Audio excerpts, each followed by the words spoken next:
Hello students, बेटा आज हम करेंगे डायरेक्टरेट ऑफ एजुकेशन की वर्कशीट नंबर 35 जो कि साइंस से रिलेटेड है। वर्कशीट नंबर 35 साइंस से रिलेटेड है, क्लास 10th की।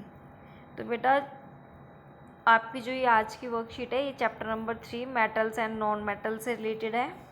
लास्ट वर्कशीट जो आई थी वो जिसमें हमने पढ़ा था आयनिक कंपाउंड्स के बारे में। तो ionic compounds are formed by ions and cations. तो आपको याद होगा ions means negatively charge and cations mean positively charge.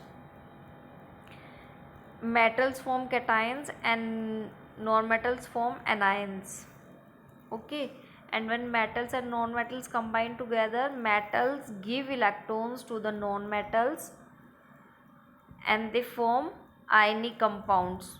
So ionic compound is formed by the transfer of electrons from one element to another element, in which in ionic compounds one element gives, the metal gives and non-metals take electron, and when they give and take, there is a force of attraction between the positively charged and negative charge.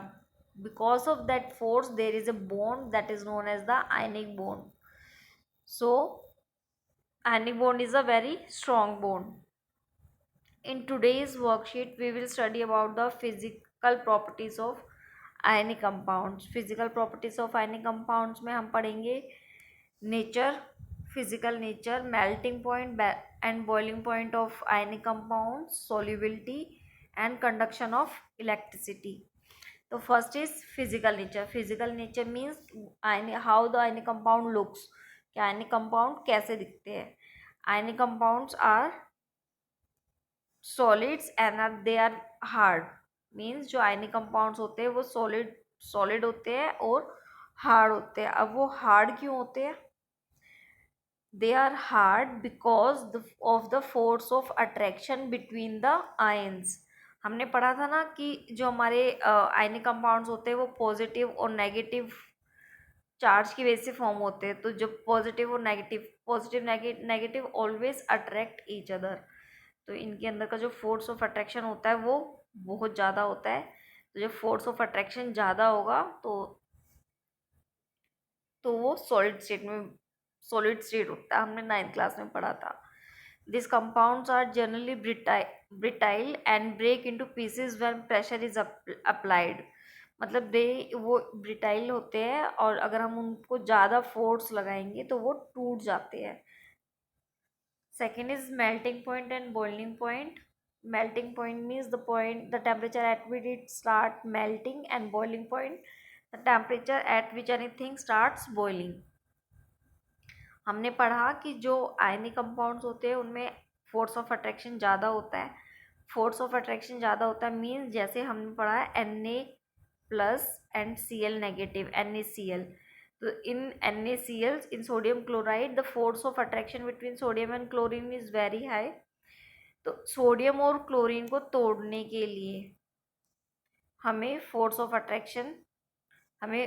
Of जो sodium और chlorine के बीच में जो force of attraction है उसको break करने के लिए हमें उसको ज़्यादा एनर्जी देनी पड़ेगी, हीट ज़्यादा देनी पड़ेगी. तो जिससे कि क्या होगा, उसका मेल्टिंग पॉइंट इंक्रीज कर जाएगा.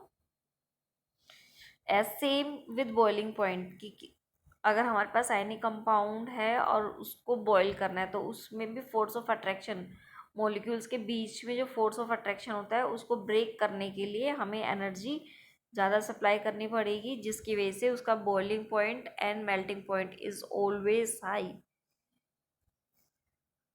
So the ionic compounds have high melting and boiling point. This is because a large amount of energy is required to break the strong interionic attraction, intermolecular force. Third is solubility. So ionic compounds are generally soluble in water and insoluble in solvents like kerosene and petrol. इससे क्या मतलब हुआ कि जो हमारे ionic compounds होते हैं वो वाटर में इजीली डिज़ोल्व हो जाते हैं as compared to kerosene and petrol. तो why it dissolve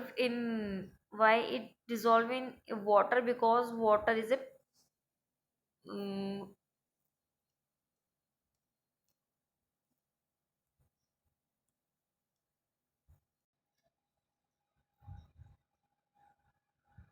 So ionic compounds are soluble in water because water is a polar compound. Next is conduction of electricity.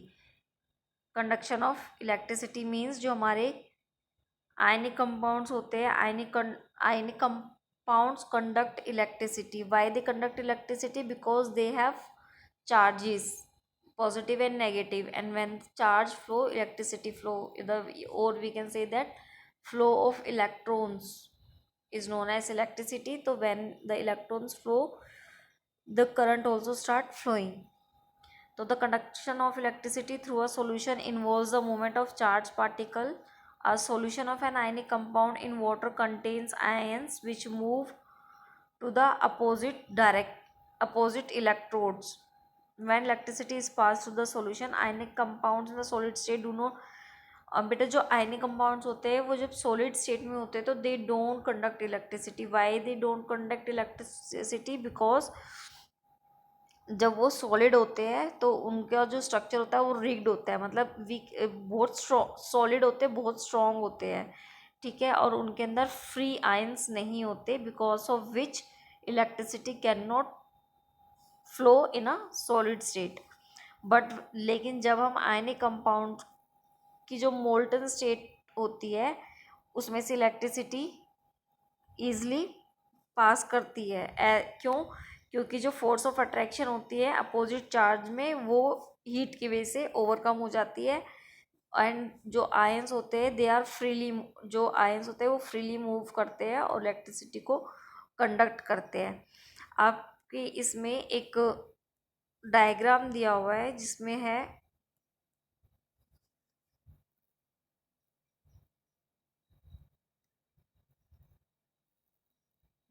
जिसमें apparatus दिया हुआ है किसके, उसके लिए कि अगर हमें टेस्ट करना है सॉल्ट सॉल्यूशन के, जो सॉल्ट सॉल्यूशन है वो इलेक्ट्रिसिटी कंडक्ट कर रहे हैं या नहीं कर रहे हैं, तो उसके लिए हम 2 ग्रेफाइट के रोड लेंगे, बीकर में सॉल्ट सॉल्यूशन डालेंगे और उनको बैटरी से कनेक्ट कर देंगे. एक एंड पे बैटरी लगा देंगे और दूसरे एंड से हम बल्ब, फिर देन बल्ब को बैटरी के दूसरे टर्मिनल से ज्वाइन कर देंगे.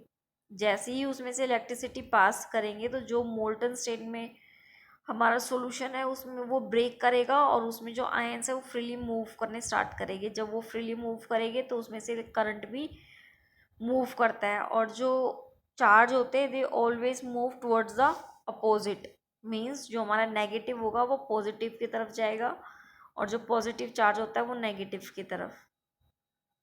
ओके, अब आपके कुछ क्वेश्चंस हैं.